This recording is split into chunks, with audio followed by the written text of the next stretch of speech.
Friends नमस्कार आपण मानक मोर चैनल इंडियन फ्लेवर को बहुत बहुत स्वागत जनाऊँगी।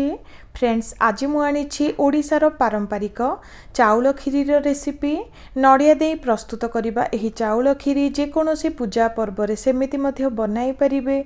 जदि भल लगे गोटे लाइक करदेवे, नुआ थांती तो चैनल टी को सब्सक्राइब करदेवे। तो चलतु आज ही रेसिपी को स्टार्ट करबा।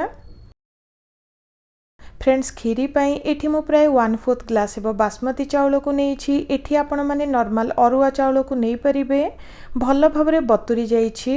एबे हल्का टिके चकटी गुंड करि नबा, जहा द्वारा अति शीघ्र खीरीटी आमर प्रस्तुत होई जिवो। देखंतु हल्का टिके गुंड करि नेली। एठी देखंतु फाळे हेबो नडिया को छोटिया छोटिया खंडरे काटि नेछि। नडिया फ्रेश अछि, जहा द्वारा बहुत सुंदर टेस्ट आसी थाए। एठी देखंतु गोटे ग्लास हेबो फुल फैट क्षीर को नहीं। अल्प किछि अलैच को गुंड करि नेछि, ता सहित 2टी तेजपत्र को नहीं। एठी देखंतु दरकार हिसाब रे किछि किसमिस को नहीं। प्रथमे चलंतु चीनी रो कैरामेल टीए प्रस्तुत करिबा। प्रथमे गोटे चमच हेबो घी को देउछि। एबे सेथिरे 2 चमच हेबो चीनी हल्का टिके पानी देई गरम करि नबा।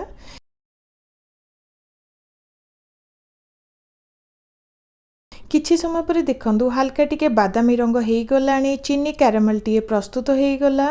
एबे सेथिरे बतुरा चाउल को दबा, जहा द्वारा बहुत सुंदर कलर सह टेस्ट मध्ये आसी थाए। एबे चाउल को हल्का टिके 1 ରୁ 2 मिनिट पई भाजी नबा। एबे सेथिरे 1.5 ग्लास हेबो पानी को देइछि। एठी देखंतु 1/4 चाउल पई एठी मु 1.5 ग्लास हेबो पानी को यूज करिछि। एबे चाउल को प्राय 5 ରୁ 10 मिनिट पई मीडियम हीट रे सिजाई नबा। प्राय 5 ରୁ 10 मिनिट पई सिझाई नेली। देखंतु चेक करूछि, चाउल हल्का टिके सिझी गलानी। एबे सेथिरे क्षीर को दबा। एठी मु टोटल 1.5 ग्लास पानी और 1 ग्लास हेबो क्षीर को यूज करिछि। एबे भल भाबरे मिसाई पुणी थरे 5 ରୁ 10 मिनिट पई रांधी नबा।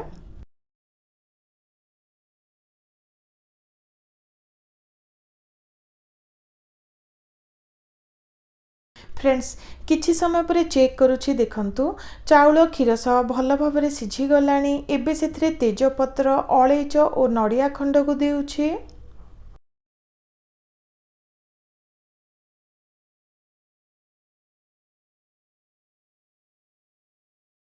मिठारे टिके लूण थिले तार टेस्ट आउ टिके बढ़ी थाए।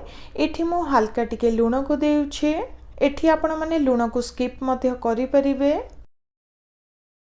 ता सहित सेथिरे किसमिस को देई दबा। फ्रेंड्स एबे भल भाबरे सब को मिसाई पुणी थरे 4 ରୁ 5 मिनिट पई मीडियम हीट रे रांधी नबा। प्राय 4 ରୁ 5 मिनिट पई रांधी नेली। देखंतु टिके बहलिया हेई गला। खीरीटी आमर ऑलमोस्ट रेडी। एबे सेथिरे चीनी को दबा। फ्रेंड्स आगरु चीनी को यूज करंती तो खीरीटी टिके पानिया होई जिवो, तो सबु बेले टिके बहलिया हेला परे ही चीनी को यूज करिवे। चीनी को देला परे पुणी थरे 3 ରୁ 4 मिनिट पई रांधी नेउछि। तो फ्रेंड्स देखंतु वर्तमान आमर नडिया चाउल खीरीटी रेडी हेई गला। देखंतु देखिबा को जेमिति खाइबा पई मध्य बहुत सुआदिया।